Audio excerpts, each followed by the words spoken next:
ঢাকার MRT line 1 এর একটি বড় প্যাকেজে চলছে চমকপ্রদ দরপত্র যুদ্ধ।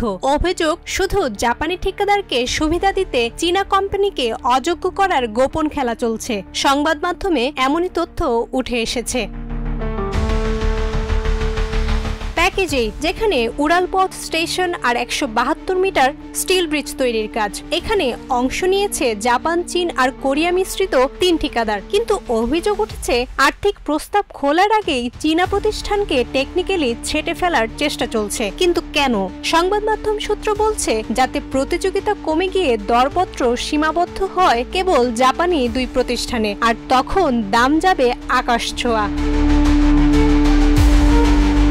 এমনিতেই মেট্রো লাইন 1 এর কয়েকটি মূল প্যাকেজে জাপানি দর প্রাক্কলনের চেয়ে 125% বেশি, মানে প্রায় 19,000 কোটি টাকা অতিরিক্ত। তুলনা টানলে চমকে যাবেন। ভারতে পাতাল মেট্রোতে কিলোমিটার প্রতি খরচ সর্বোচ্চ 400 কোটি টাকা, আর ঢাকায় 3,000 কোটি ছুঁই। দরপত্রে এমন শর্ত বসানো হয়েছে যা প্রায় একচেটিয়াভাবে জাপানি কোম্পানির জন্য সুবিধাজনক। যেমন ব্রিজে অবশ্যই বিশেষ জাপানি স্টিল ব্যবহার, অন্য দেশের স্টিল হলে লাগবে জাপানি রোড অ্যাসোসিয়েশনের অনুমোদন, যেটা বাস্তবে জটিল আর সময় সাপেক্ষ।